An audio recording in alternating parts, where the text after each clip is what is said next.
अध्यक्ष महोदय, मैं उम्मीद करूंगी कि आज आप मुझे पूरा बोलने का मौका दें, क्योंकि हाल ही में हुए नीति आयोग की जो मीटिंग हुई थी वहां पे हमारी माननीय मुख्यमंत्री, जो देश की एकमात्र महिला मुख्यमंत्री भी है, उनका माइक बीच राह में ऑफ कर दिया गया था। वो बंगाल के अरे अभी तो शुरुआत है, ये तो ट्रेलर है, पिक्चर बाकी है। अध्यक्ष महोदय, मैं आपसे ये बोलना चाहती हूँ कि वो बंगाल के हक के लिए यहाँ पे सवाल उठाने आई थी, वो बंगाल के लोगों की बात रखने यहाँ पे आई थी, लेकिन उनका माइक ऑफ कर दिया गया। आपके माध्यम से मैं इस सदन में उपस्थित वहाँ जो बैठे हैं माननीय सदस्य, कोई भी नीति आयोग या कोई भी घटना को सर एक लाइन आपका डिलीट करेंगे सर, एक लाइन सर, मैं यही बताना चाहती हूँ कि बंगाल के लोगों का गला घोटने का काम किया गया और उनकी आवाज को बंद करने का काम किया गया। आगे जाके बंगाल के लोग आपके पार्टी की माइक ऑफ कर देंगे, बस एक चुनाव बाकी, आप देख लीजिएगा। Sir, all India Trinamool Congress इस सदन और इस देश का 3rd लार्जेस्ट ऑपोजिशन पार्टी है, और हम आपसे धन्यवाद हम आपको देते हैं कि आपने हमको रेलवे, स्वास्थ्य, शिक्षा और आज ये पशुपालन जैसे महत्वपूर्ण विषय पे चर्चा करने का मौका दिया। लेकिन तृणमूल कांग्रेस आगे जाके देश के हर महत्वपूर्ण मुद्दे पे बात करेगा, चाहे वो चीन का अनैतिक रूप से इस देश में प्रवेश हो या वो 700 से ऊपर आंदोलन जीवी किसानों की। माननीय सदस्य, आप पहली बार बोल रही हैं, मैं आपको हस्तक्षेप नहीं करना चाहता, लेकिन जिस अनुदानों की मांगों पर चर्चा सर अभी आ रहे सर, नीट के घोटाले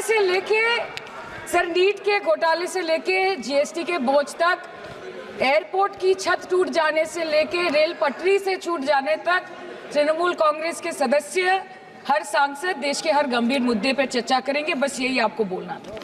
रिस्पेक्टेड सर, मामाटी मानुष is the Magna carta of the governance of West Bengal and our party, and I feel truly honored that today I've been given the opportunity to talk on a ministry which is intrinsic to the Mamati Manush of the country. हमारे किसान अपनी मवेशी को, अपनी फसल को माँ की तरह पूछते हैं, जिस खेत में वो हल चलाते हैं उस जमीन को नमन करते हैं। But does this major sector get support from the government? Sir, Indian agriculture supplies around 58% of India's livelihood and is a principal source of income for half of the population, accounting for 17 to 18% of the country's GDP. 70% of India's rural poor depend on livestock and farm animals. But does this sector get what it deserves? इसका जवाब अगर आप देश के किसान से पूछेंगे तो वो आपको यही बात बोलेंगे कि चाय से शुरू हुई थी सरकार और गाय पे अटक गई और विकास की मौसी 10 साल में रास्ते में भटक गई। Sir, exorbitantly high cost of cattle and poultry feed under the mismanagement of this sector by the current government and wholesale fodder inflation hovering between 25% to 28.6% in the last 2 to 3 years, it is a 9-year high. Sir, किसान खुद क्या खाएंगे? अपने परिवार के लोगों का खिलाएंगे? अपनी गाय, भैंस, भेड़, बकरी को क्या खिलाएंगे? सर, ऐसे ही वारदात होते हैं जहां गरीबी से जूझता हुआ एक किसान उसको अपनी गाय, भेड़, बकरी को बेचने में मजबूर करते हैं और अंत में जाके वो अपनी खुद की जान ले लेते हैं। सर, पिछले 10 सालों में 1,12,000 किसानों ने इस देश में आत्महत्या की। एनसीआरबी की एक रिपोर्ट के अनुसार 10 साल में हर दिन इस देश में एवरेज में 30 किसान हर दिन अपनी जान ले लेते हैं। सर, इस देश के लोगों का यही है किस्सा कि जिसको जिताया वो राजा की तरह जाएगा और जिन्होंने जिताया वो फकीर की तरह। सर, ये बहुत गौरक्षा की भी बातें करते हैं। देश के लोगों को ये पता होना चाहिए that there is a fodder crisis in India and the union minister has himself stated in a written reply in Rajya Sabha that yes, the country is deficit in fodder. So it means that cows are dying without food in government-owned goshalas, especially the BJP-ruled state. 74,000 cattle had died at Panjrapols in Sundarnagar and Banaskantha district of Gujarat in the last 3 years. 200 cows were found dead in Madhya Pradesh's Shivpuri district. 173 cows allegedly died in a week in Chhattisgarh. And 74,016 cows had died in Hingonia Gaushala in Jaipur during the previous BJP government in Rajasthan. तो sir, पहले खाना ही नहीं मिला, fodder crisis. फिर मिल भी जाए तो इतना महंगा कि किसान खरीद ही नहीं पा रहा है, फॉर्डर इन्फ्लेशन। और सर खाना मिल भी जाए तो पशुओं की बीमारी। उससे मुकाबला करने के लिए इस सरकार ने क्या किया? The Parliamentary Standing Committee on Agriculture, Animal Husbandry and Food Processing presented its report which stated that 32.7 lakh cattle were infected by the viral lumpy skin disease across several states and a whopping 2.4 lakh cattle died within months. ये बोलते हैं कि गाय हमारी माता है, पर माँ की रक्षा करना इन्हें नहीं आता है। अध्यक्ष महोदय, हम सब जानते हैं कि इस मिनिस्ट्री के अंतर्गत डेयरी भी आता है और भारत इस पूरी दुनिया में दूध के उत्पादन में नंबर 1 है, contributing to almost 24.46% of global milk production. But since the government has not been able to bridge the gap between demand and supply, it has successfully turned the country from being the largest producer of milk to an importer of milk. In the last 10 years, due to the stagnation in milk production, the gains of white revolution has been systematically whitewashed. The dairy farmers are forced to throw buckets of milk on the highway protesting against meager remuneration for their produce. And the price of milk, on the other hand, has increased by a massive 55% in the past 10 years. It was rupees 36 per litre in 2014 and now rupees 56 per litre in 2024.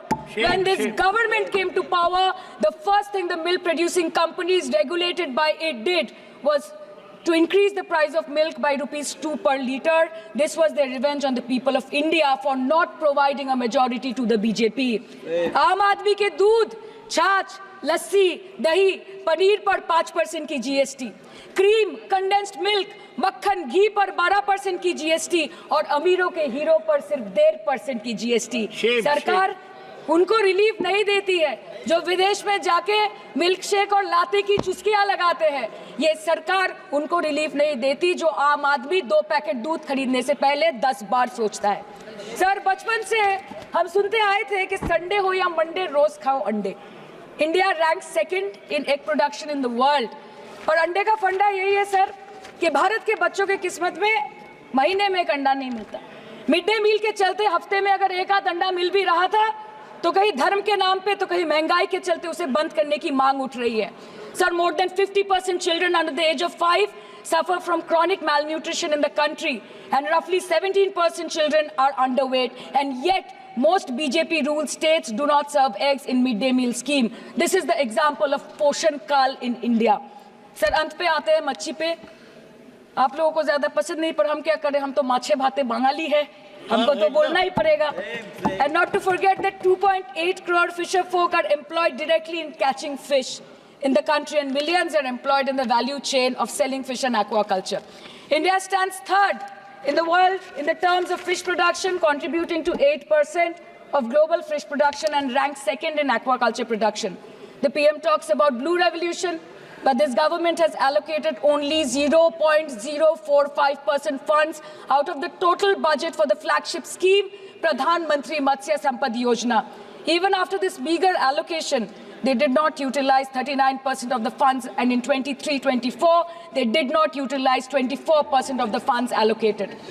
और sir, भले ही सरकार को मणिपुर शब्द से allergy हो, but the fact remains that 1.5 years of lack of governance in the state has led to endangering of the fish species in India's largest freshwater body in Manipur, the Loktak Lake.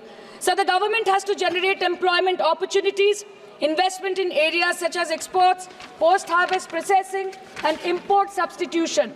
It has to deal with adversities like overfishing, depleting of fish stocks, pollution, disease outbreak, destruction of habitat, and climate change. So my own parliamentary constituency has assembly constituencies like Baruipur, Shonarpur, Bhangor, which are heavily dependent on these sectors for livelihood. Main crops grown are wheat, rice, vegetable, fruit, oilseed, pulses, cotton and jute, and animal husbandry is practiced mostly by women in the self-help groups in the South Chobbish Pargona. They rear a wide range of domestic animals, including cattle, poultry, goat, particularly the black Bengal goat and the Pekin duck. And I take extreme pride in saying that in the last 5 years of the TMC government, The CM Mamata Banerjee has allocated a massive amount of 76,680 crore to agriculture and its allied sectors for their development. The government of West Bengal has achieved remarkable success in implementation of state schemes, namely Bangla Dairy. The state-owned company is providing financial incentive at the rate rupees 11.5 per litre of raw milk directly to the bank accounts of primary dairy farmers through milk unions. Bangla Dairy procured 3.55 crore kg milk in 2023, for which rupees 109 crore was paid to dairy farmers through direct benefit transfer. 47,900 fresh Kisan cards have been issued in the last 3 years for animal husbandry. Up to 30th November 2023, rupees 393 crore was sanctioned to marginal animal rearers in the rural areas. Bangla Shosho Bima Scheme, a fully state-funded scheme for crop insurance. Total 1.28 crore farmers were enrolled under the scheme during 23-24. 70 lakh farmers got claim settlement worth rupees 247 crore. 76,049 farmers are getting pension amounting to rupees 1,000 per month under Joy Bangla scheme. Super Bangla scheme was introduced in 2014 for ensuring remunerative prices for agricultural produce, integrating about 80,000 farmers and procuring about 100 metric tons of perishables daily. The annual turnover of this project is now rupees 106 crore. 77 new stores have been opened in financial year 23-24. 186 Krisak Bazars sub-market yards are running successfully, providing excellent marketing infrastructure for aggregation and ease of marketing. And to be mentioned that West Bengal is one of the largest cold storage capacities in the country at more than 87 lakh metric ton with 620 cold storages. New investment of rupees 239 crore is upcoming in this sector this year with an employment opportunity for nearly 20,000 people. अरे उधर वाले बता इसमें बुरा क्या है, हवा के चार झोंके अगर इधर से भी गुजर जाए तो. Now coming to the demands of pending funds from the Government of India to West Bengal on animal husbandry and welfare. 50% of the central share, rupees 12.72 crore for financial year 23-24, being the recurring expenditure for mobile veterinary units is pending with the Government of India. Government of West Bengal requested for sanctioning an additional 126 MVUs for 24-25. However, it was regretted, citing want of funds. The proposed central share of 49.93 crore for financial year 24-25 for assistance to states for control of animal disease has not yet been released by the Government of India. Despite repeated persuasion, Department of Animal Husbandry and Dairying has not released the central share of rupees 10 crore for financial year 24-25 for various ongoing national livestock mission schemes, including the project for the establishment of Buck Semen Station in Horinghata. ये तो बस इसी ministry से बकाया है बंगाल का. अभी दूसरी मिनिस्ट्री प्रक्रिया तो पता नहीं कहाँ पे जाके ये खत्म होने वाला है. मैडम, मैं बस ये कहना चाहती हूँ कि इस बीजेपी सरकार ने पिछले 10 सालों में इस देश के लिए क्या किया, उससे बड़ी तालिका बनेगी कि 10 साल में क्या क्या कर सकते थे पर किया नहीं. 2014 में जो किसान मोदी है तो मुमकिन है सोच के और अच्छे दिन के ख्वाब देख के बीजेपी को वोट दे रहा था, आज 10 साल बाद वो बोलता है कि मोदी है तो नामुमकिन है. शायद अभी वो किसान है भी नहीं. तो इसीलिए मैं बोलना चाहती हूँ कि समय बड़ा महत्वपूर्ण होता है अध्यक्ष महोदय और बड़ा बलवान. बंगाली में हम एक बात बोलते हैं कि समय गेले साधन होबे ना. इसका मतलब यही है कि अगर समय चला गया तो साधना नहीं होगी, अगर भक्त रूठ गए तो आराधना नहीं होगी. और 3 से 303 से 240 के आंकड़े बोलते हैं कि इस बार जो आप चले गए तो दोबारा लौटने की संभावना नहीं होगी. तो यही बोल के मैं अपनी बात खत्म करती हूँ. Thank you so much.